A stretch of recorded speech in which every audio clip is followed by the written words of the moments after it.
Vamos abrir a nossa Bíblia em Apocalipse, capítulo 2, a partir do 8º verso. Apocalipse, capítulo 2, do 8º verso ao verso 11. Apocalipse, no capítulo 2, 8º verso, nós vamos ler até o verso 11, e depois você pode manter a sua Bíblia aberta e acompanhar a meditação neste texto.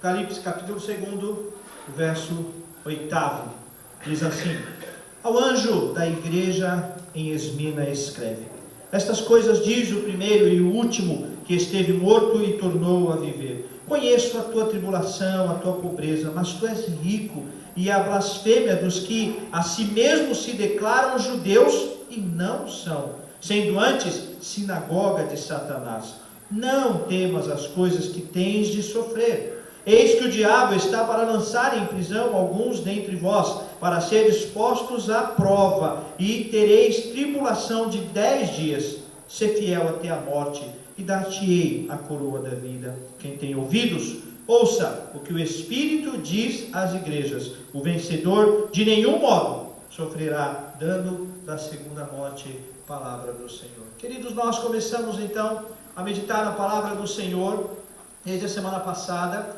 e começamos a falar sobre vida vitoriosa.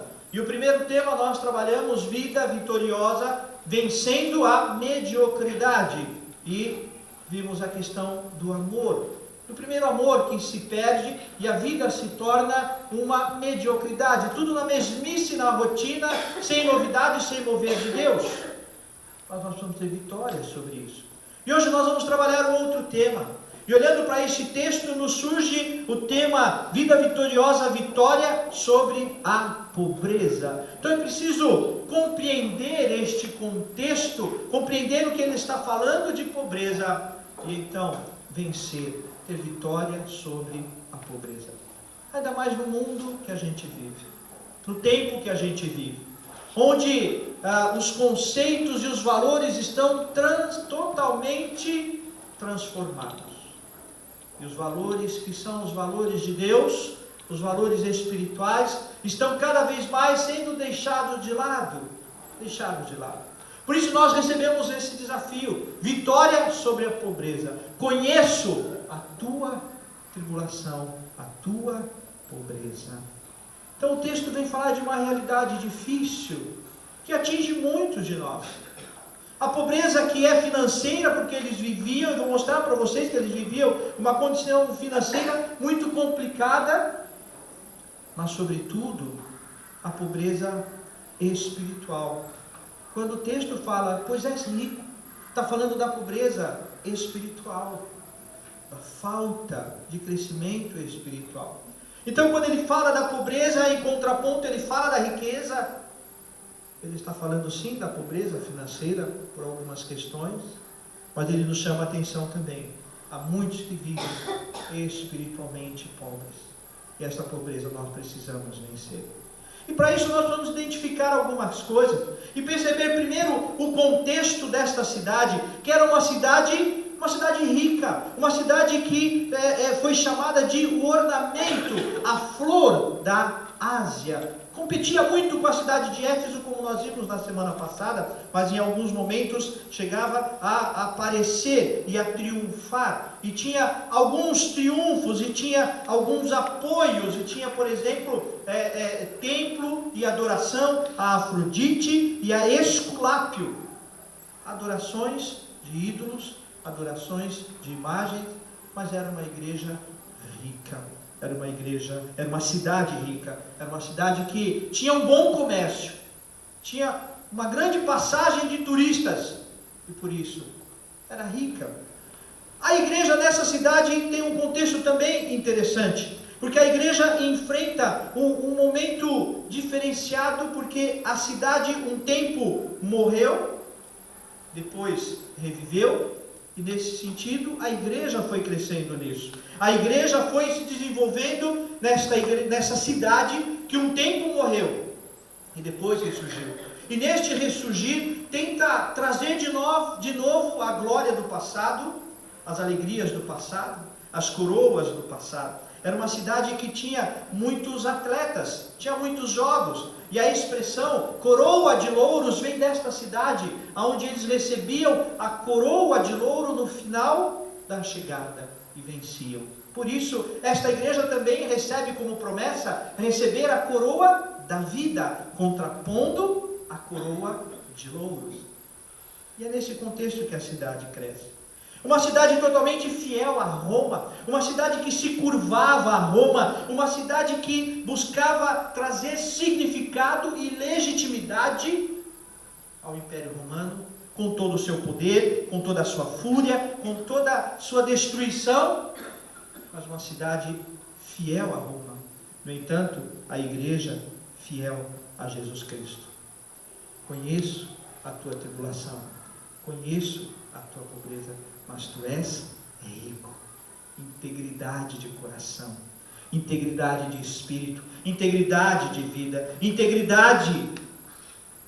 Então, nesse contexto, a igreja cresceu. Numa cidade fiel a Roma, mas a igreja fiel ao Senhor. Uma igreja vitoriosa, porque eles caminhavam com a ideia dos Jogos Olímpicos, mas eles planejavam e lutavam e se mantinham fiéis para receber a coroa da vida, esperando a coroa da vida, a esperança da coroa da vida. Diferente da coroa de louro que passava o tempo e se perdia e se destruía, mas a coroa da vida é eterna, é poderosa e ninguém pode tirar. Nesse contexto nasceu a igreja. Ser cristão em Esmirna era um grande desafio. Era um grande desafio porque muitos tinham vindo de escravos. E muitos cristãos eram realmente pobres, muito pobres por conta disso.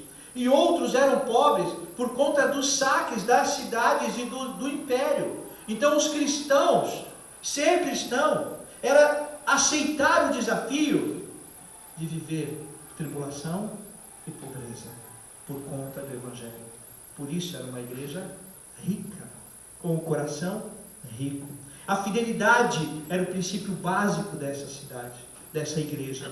A fidelidade era algo necessário nessa igreja. Nesse contexto conturbado, difícil e desafiador, a fidelidade manteve esta igreja rica diante do Senhor e não pobre. O mundo poderia até olhar para aqueles cristãos e dizer que eram apenas pobres, mas o que importava era a palavra do Senhor. Tu és rico. E isso nos faz pensar hoje.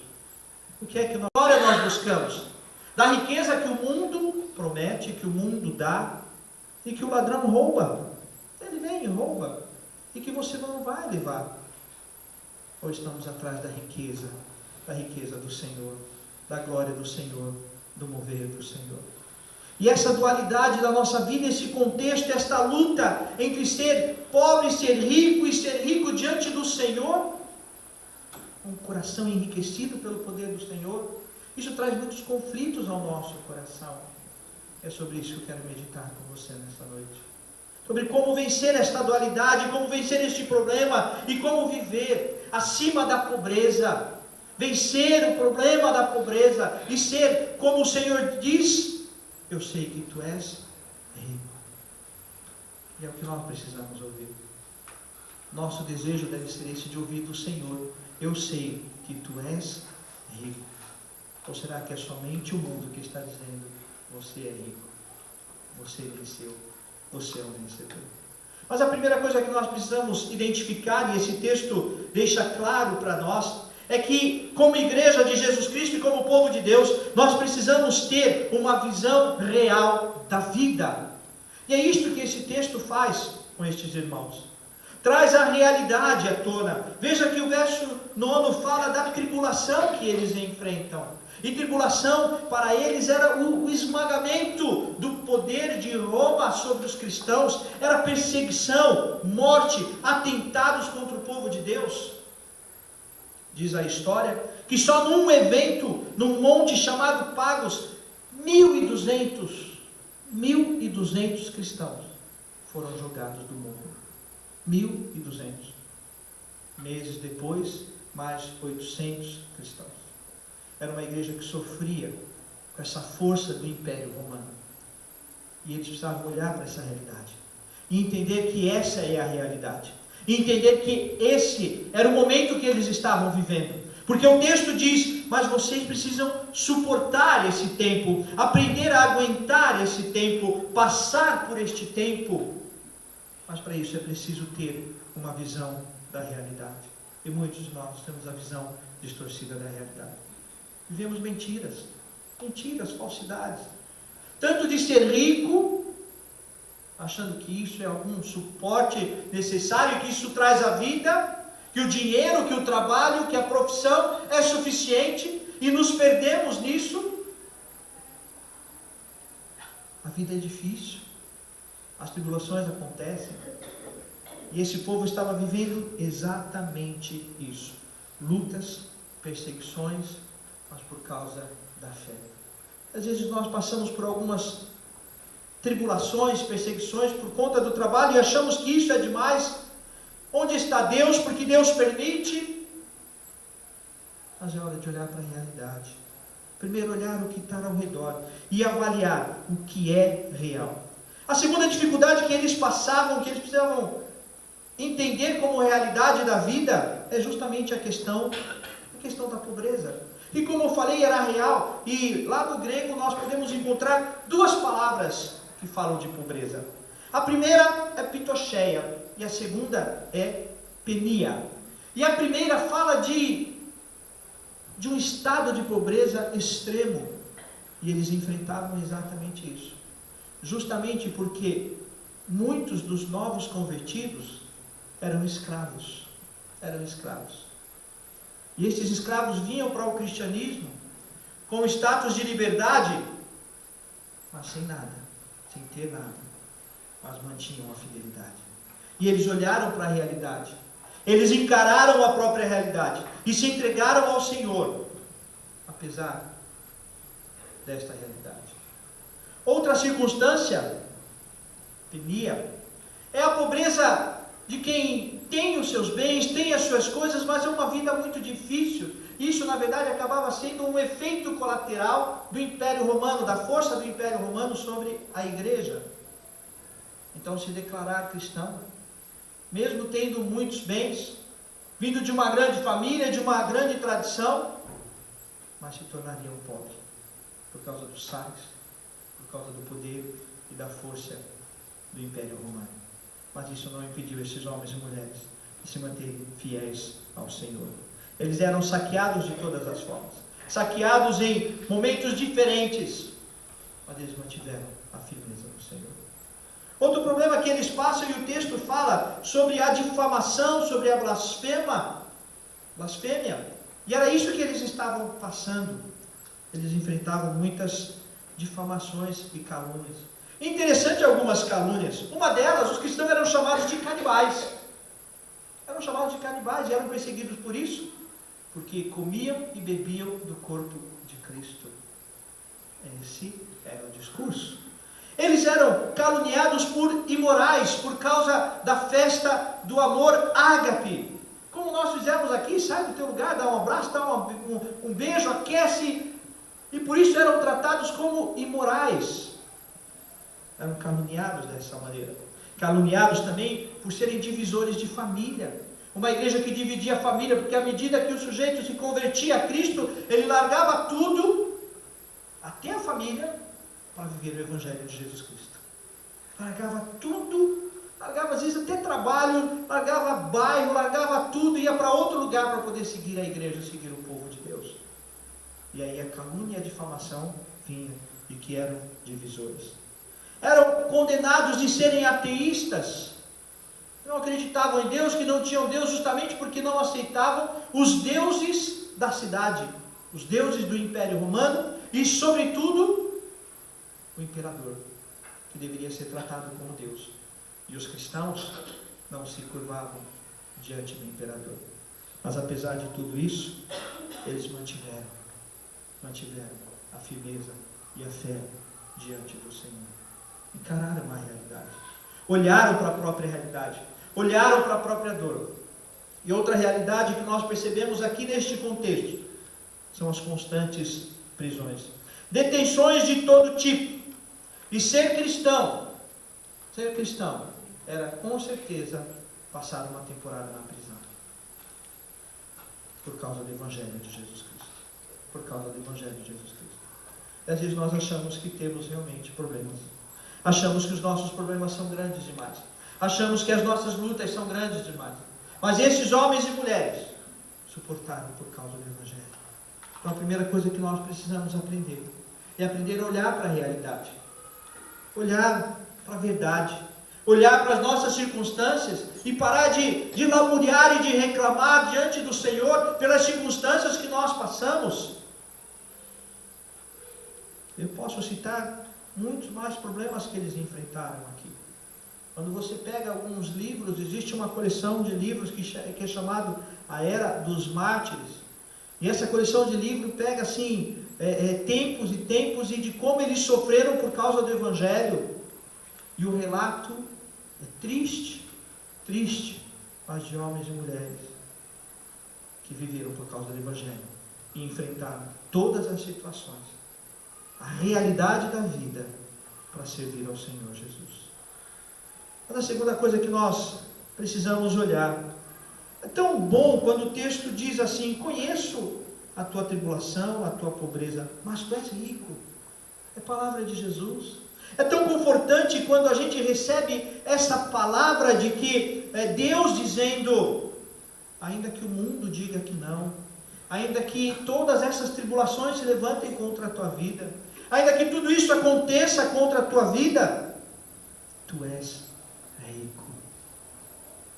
Aí você olha para a realidade, você percebe as prisões, as difamações, a situação financeira, as perseguições, as contrariedades por conta do Evangelho, mas aí você se lembra disso, isso traz paz ao coração.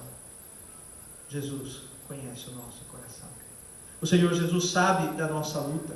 E aquela igreja, apesar de ser pobre, apesar da cidade olhar para aquela igreja e dizer, são um bando de pobre, mas Jesus olhava e dizia, vocês são ricos. Eu estou olhando para vocês. Eu conheço as obras de vocês. Conheço o trabalho de vocês. Eu sei por onde vocês andam.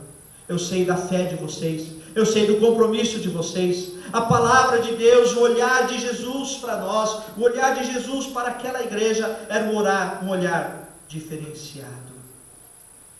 Era realmente um olhar diferenciado. Daí nós vamos lembrar até do discurso de Jesus, lá em Mateus 6, no verso 20. Bem-aventurado os pobres de espírito. Bem-aventurados os pobres de espírito. São servos do Senhor, são chamados pelo Senhor, são conhecidos pelo Senhor, são olhados por Deus, tem os olhos do Senhor acompanhando, porque o coração está nas mãos do Senhor, porque o coração está prostrado diante do Senhor.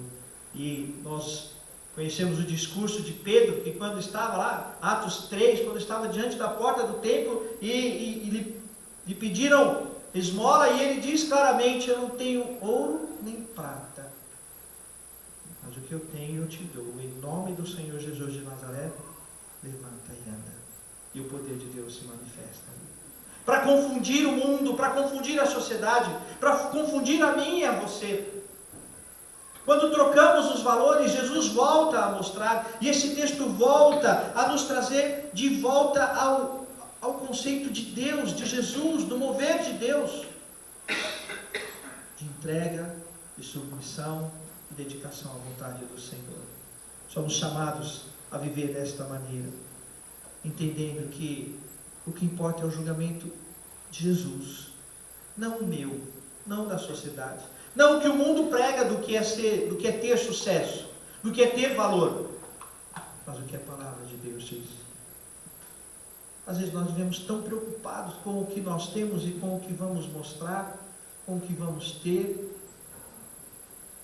Gastamos tanto, mas tanto, muito dinheiro para ostentar, já que a palavra está na moda, mas não nos preocupamos com a vida espiritual. Com a maneira como Deus fala, como Deus olha e com o que Deus diz. Nos preocupamos com o que os outros estão falando, da minha carreira, do meu procedimento, da minha casa, do meu carro, da minha roupa. É interessante, né, que etiqueta tem que ficar para dentro da roupa, né? Para dentro da roupa. Mas aí tem umas marcas, daquelas mais caras, que põe etiqueta na frente, assim, ó, na beira, bem na frente, para dizer, olha o que eu estou usando. E o Senhor olha e fala assim, eu conheço o teu coração. Eu sei do teu coração. E o Senhor está dizendo, eu sei se você é pobre ou rico, mas no conceito de Deus, no conceito do Senhor. Às vezes nós não nos preocupamos com isso. Não nos preocupamos em ser aceitos diante de Deus. Ao ouvir o Senhor dizer, tu és verdadeiramente rico. Eu sei que você é rico. E não importa o que o mundo diz.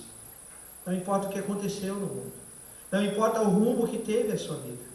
Eu sei que você é rico, apesar das tribulações. Mas o texto continua e no verso 10 ele nos mostra uma terceira ideia interessante. E o verso 10 mostra sobre as lutas que virão e para não temer diante das lutas que virão. E olhando para o contexto todo do que estes irmãos passaram, do que eles estavam passando, nós começamos a pensar, será que nós estamos prontos a viver qualquer sacrifício para honrar o Senhor Jesus? O que é o sacrifício? Eu tenho que deixar as práticas do pecado. Eu tenho que deixar uma hora do meu trabalho, do meu dia para fazer uma oração. Eu tenho que deixar, o meu sacrifício é vir na escola dominical ou no domingo à noite. Como se isso fosse verdadeiramente um sacrifício. Como se isso fosse verdadeiramente o sacrifício que eles estavam vivendo. Nos esquecemos até de Jesus, que foi obediente. E obediente até a morte. E esse foi o sacrifício demonstrado por Jesus. Para que estamos realmente dispostos, não a viver fiel até o último dia da vida. Não, nesse discurso, vou ser fiel até o último dia da vida. Mas ser fiel até o ponto de morrer por essa fidelidade. A gente não pode falar de luta, de problema. Mas será que nós estamos realmente dispostos? É muito gostoso cantar, é muito gostoso vir à igreja, ver os irmãos, nos alegrarmos, mas você está realmente disposto a morrer pela fidelidade ao Senhor, se isso for necessário? Pastor, mas isso está longe da gente. Está um pouco longe da gente. Mas hoje tem muita gente morrendo por causa do Evangelho. Tem muito filho sendo abandonado por pai, por causa do Evangelho. E o que nós vivemos aqui, na verdade, às vezes as pessoas reclamam, está frio, o pastor falou muito, o louvor, não gostei do louvor, não gostei daquilo. É interessante, né? Que a luta desses irmãos era incomparavelmente maior do que as lutas que nós pensamos que temos. E entramos em lutas que não são as nossas e que não deveríamos entrar. Mantemos fidelidade a coisas que nós não deveríamos manter. Mantemos fidelidade ao nosso conforto, ao nosso prazer, à nossa vontade e comodidade. E não fidelidade ao reino de Deus, ao reino do Senhor. E eu sei que é uma palavra que traz desconforto. Eu sei que é uma palavra que faz a gente se mexer aí e doer lá dentro. Mas é a palavra do Senhor. Vida vitoriosa é isso. Vida vitoriosa é isso. Tem que tomar cuidado com o que a gente tem escutado na televisão, na internet sobre vida vitoriosa. O que existe de mentira sobre vida vitoriosa. Mas estes homens e mulheres estavam entendendo o que é vida vitoriosa. É vida que está disposta a morrer pelo Senhor. Viver pelo Senhor e, se preciso for, morrer pelo Senhor. E dedicar ao Senhor. Passou por essa cidade um homem chamado Policarpo. Policarpo foi discípulo de João. E ele morreu lá em 155 depois de Cristo. Mas a história conta que, por causa do Evangelho, e para renunciar ao Evangelho e negar Cristo, ele foi arrastado dentro da casa dele. Foi arrastado. E foi até a arena. Lá na arena ele foi colocado diante dos animais. Diante dos animais. Mas ele não negou o Senhor. Ele não negou a Cristo. E lá na arena ele passou por vários outros tormentos na sua vida, mas ele não negou a Cristo. E no final da sua vida a frase dele foi a seguinte: eu sirvo há 86 anos Eu o sirvo há 86 anos e ele sempre me fez bem. Como posso blasfemar contra o meu Senhor e Salvador que me salvou? Com 86 anos.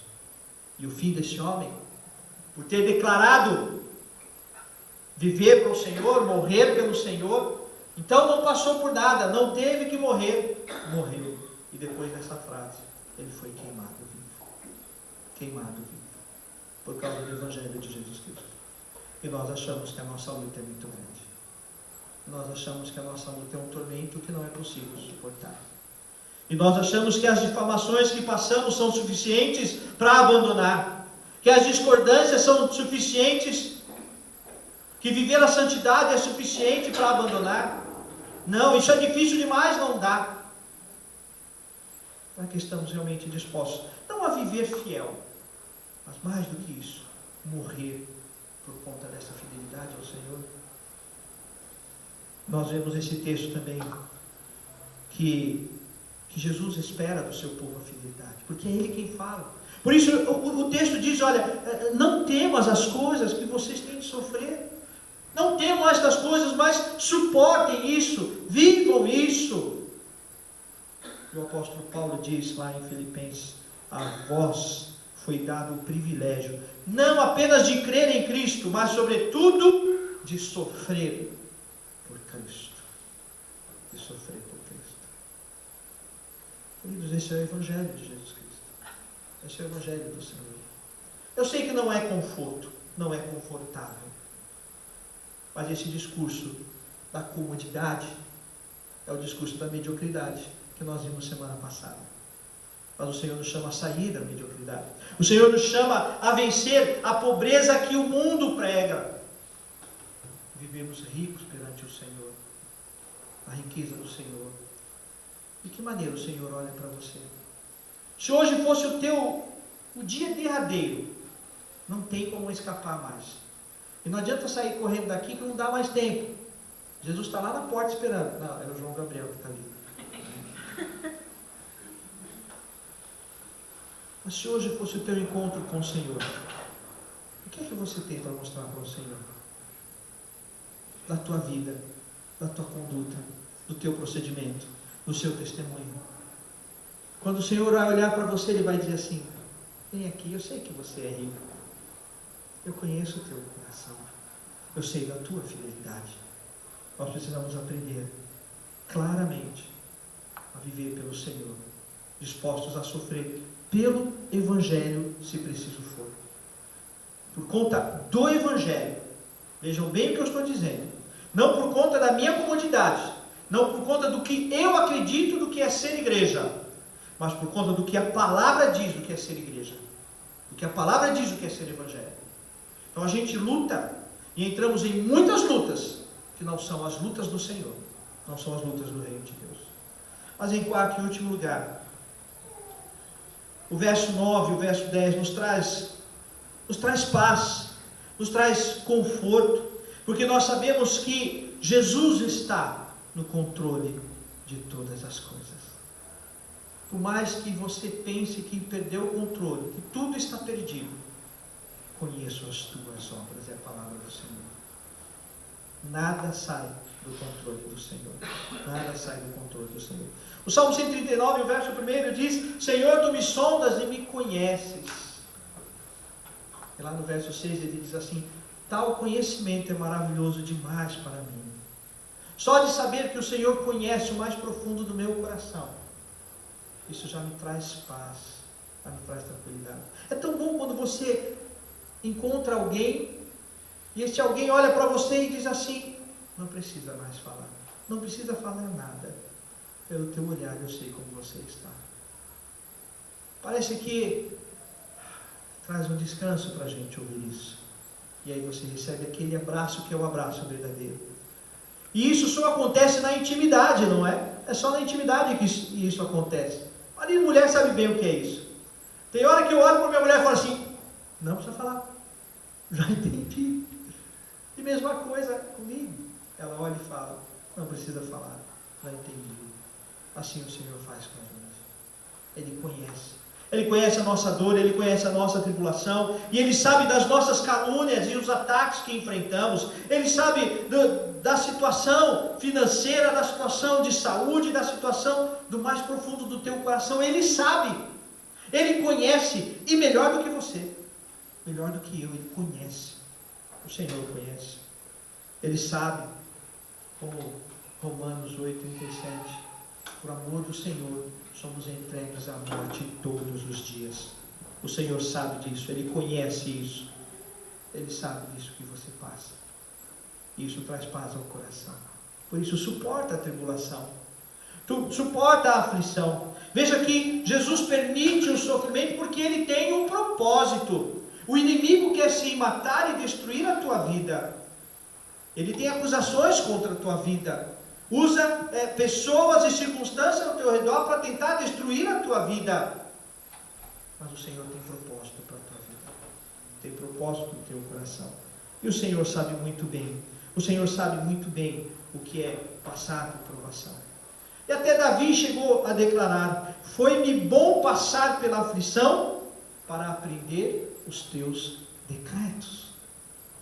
Então a aflição que é vivida por conta do Evangelho, por conta de viver em seriedade ao Evangelho, é algo que traz crescimento, traz intimidade com Deus, traz vida com Deus, traz compreensão da espiritualidade.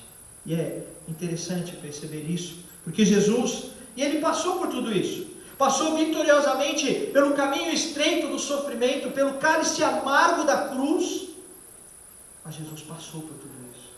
Então Ele conhece a tua dor, Ele sabe da tua dor, Ele sabe da tua preocupação, muito mais do que você. Ainda que você olhe para a realidade como nós vimos lá no começo, então a realidade é difícil, é dura, mas o Senhor conhece, Ele sabe até onde você pode ir. E Ele não precisa ser provado, porque Ele conhece o teu coração. E Ele te prova para mostrar para você mesmo até onde você pode ir, para mostrar para você mesmo a tua força e por onde você pode caminhar. Jesus, Ele enfrentou tribulações, enfrentou a pobreza, enfrentou a calúnia, enfrentou a prisão, enfrentou muitas coisas. Jesus enfrentou o vale da sombra da morte. Ele enfrentou o vale da sombra da morte. Por isso Ele diz: suporta. Para de ficar esmorecendo como criança que fica aí fraquejando por qualquer coisa, mas mantenha a fé, mantenha a firmeza, decida servir ao Senhor Jesus. E a palavra de Deus diz que Jesus se tornou o nome que está acima de todo nome. Jesus, Ele é o Deus eterno. Ele é vitorioso. Jesus, Ele é galardoador. E é isso que nós precisamos, queridos irmãos. É isso que nós precisamos. Vitória sobre essa pobreza. Vitória sobre a pobreza não financeira, mas vitória sobre essa pobreza espiritual, que é resultado de vida medíocre diante do Senhor, vida medíocre diante da sociedade. Ser fiel ao Senhor no seu trabalho, nos seus relacionamentos, na sua vida íntima, na sua vida pessoal, na sua vida, na tua relação com Deus no dia a dia, ter fidelidade, esse compromisso com o Senhor. Ah, mas é difícil. Difícil é. E o povo de Deus sabe o que é ser difícil, o que é enfrentar tribulação, o que é enfrentar conflito. Mas não se justifique nisso para sair da fidelidade. Eu sei que eu já falei algumas vezes isso, mas eu vou repetir. Era a hora da gente cantar aquele hino antigo que dizia: meu irmão, hoje tu tens a escolha, vida ou morte, qual vais aceitar? A palavra do Senhor é essa: vida ou morte. Não existe um outro caminho. O caminho de morte é a hipocrisia, é a pobreza espiritual, é a morte espiritual. A vida é a escolha pela fidelidade ao Senhor, fidelidade a Deus. Quando ninguém está vendo, ninguém está ouvindo, ninguém está presenciando, mas o Senhor conhece todas as coisas. Ele olha para você e Ele diz: tu és pobre espiritualmente.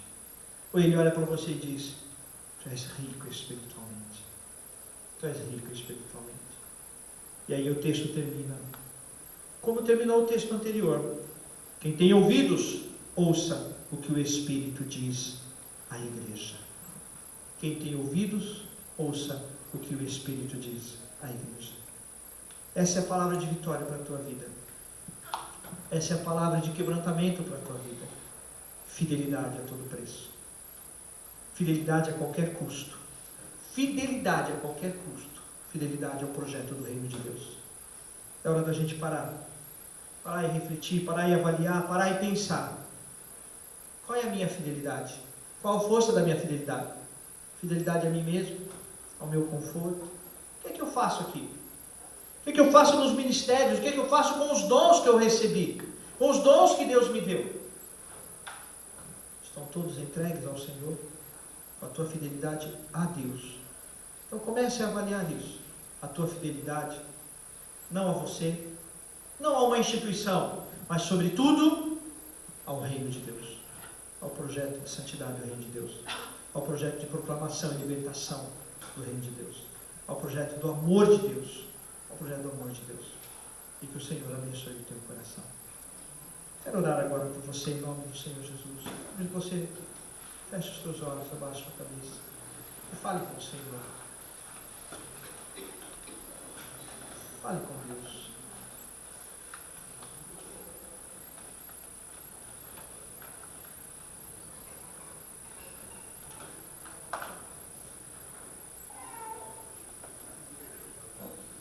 Não tenha pressa de sair da presença do Senhor.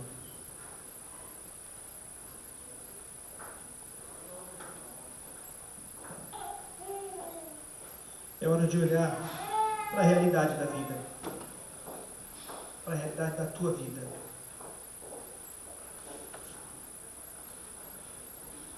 É hora de olhar para as propostas do mundo, para os desejos do teu coração e escolher ser fiel ao Senhor, ser fiel a Deus, ver o compromisso de seriedade com Deus, de fidelidade ao Senhor. Onde está firmada a tua fidelidade? A palavra de Deus nos desafia a pensar nisso. Onde está firmada a tua fidelidade? É hora de colocar à disposição do Senhor toda a nossa vida. E poder dizer como o apóstolo Paulo, não mais eu quem vivo, mas Cristo vive em mim. E a vida que agora vivo, vivo pelo poder do Filho de Deus.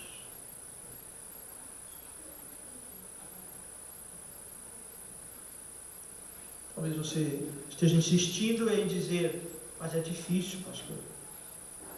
É difícil, realmente. Mas a palavra final é essa: Jesus está no controle. Nada muda o controle de Jesus. Nada muda o amor e o poder de Jesus. Nada muda. Nada muda o poder e o controle de Jesus. Eu quero orar por você agora em nome de Jesus. Se de alguma maneira você sente esse desafio e quer ouvir de Deus, tu és rico, mas tem sido difícil manter essa fidelidade. Às vezes por causa do teu próprio coração, por causa dos conflitos no trabalho, por causa dos conflitos familiares, por tantas tentações e circunstâncias da vida. Mas se você quer manter essa fidelidade ao Senhor, se você se entrega hoje a essa fidelidade, eu quero orar por você. Se é o teu desejo, fique em pé. Quero orar por você, para que esta firmeza de fé seja restabelecida na tua vida, a qualquer preço, a qualquer custo. Que você volte a viver esse reino do Senhor, o projeto do reino de Deus para a tua vida. Quero orar por você. Senhor meu Deus, ó Pai, que palavra desafiadora, Pai. Que palavra que nos tira da comodidade, nos tira do conforto, mas nos coloca no caminho do Senhor. Então, nos coloca no verdadeiro conforto, no verdadeiro prazer da vida, na verdadeira alegria, que é poder viver ou morrer pelo Senhor, viver pelo projeto do reino do Senhor. Por isso eu quero pedir, ó Deus, perdoa-nos quando entramos em lutas que não são as lutas do Senhor, Entramos em conflitos que não são aqueles que o Senhor nos chamou para vencer. Entramos em circunstâncias que não fazem parte do projeto do Senhor para a nossa vida. E por isso pedimos perdão, meu Deus. Pedimos perdão, Senhor. Ajuda-nos a viver a Tua vontade. Ajuda-nos a viver esta fidelidade de santidade, de palavra, de compromisso, de testemunho em todo lugar, de testemunho da vida do Senhor na nossa vida, da vida do ressurreto, viver como o ressurreto, vida nova, transformada pelo Teu poder. Ser presente, ó Deus, em cada coração aqui. E junto com estes irmãos que se colocam em pé, eu clamo, ó Deus, renova a minha esperança, renova a minha fé, mesmo diante das tribulações, mesmo diante das calúnias, mesmo diante dos conflitos, mesmo diante das perseguições, quando tentamos viver a vontade do Senhor. Renova, Pai, renova-nos, renova a nossa força para os enfrentamentos que forem necessários. Dá-nos discernimento para compreender aquilo que é a Tua vontade e as lutas que são as lutas do Senhor para a nossa vida, e os projetos que são os projetos do Senhor para a nossa vida. Dá-nos discernimento, ó Pai, para compreender a Tua vontade, vivemos a Tua vontade, em nome do Teu Filho Jesus Cristo. Amém. Amém. Glória ao Senhor Jesus. Deus abençoe, queridos irmãos e irmãs. Querido, a palavra de Deus, queridos, a palavra de Deus é desafiadora. Sei que essa palavra é desafiadora. Sei que isto vai gerar muitos pensamentos. Sei que isso provoca muitas ideias. Mas a palavra de Deus é assim. Precisa ter essa característica de desafio. E de pensar, eu era e o que eu devo ser daqui para frente. E como eu devo seguir daqui para frente. Então receba essa palavra com o coração aberto. Leva para o teu coração. Reflita, pense. Olhe para a tua conduta, no teu trabalho, na tua família, nos teus relacionamentos, ou quando você está sozinho. E pense, quando Deus olha, não a igreja, mas quando Deus olha, Ele está dizendo assim, olha, eu conheço o teu procedimento, conheço as tuas palavras, conheço os teus pensamentos, por isso eu posso dizer, tu és rico, e que Deus te abençoe, em nome do Senhor Jesus. Amém? Queridos, antes de encerrarmos, eu vou encerrar, mas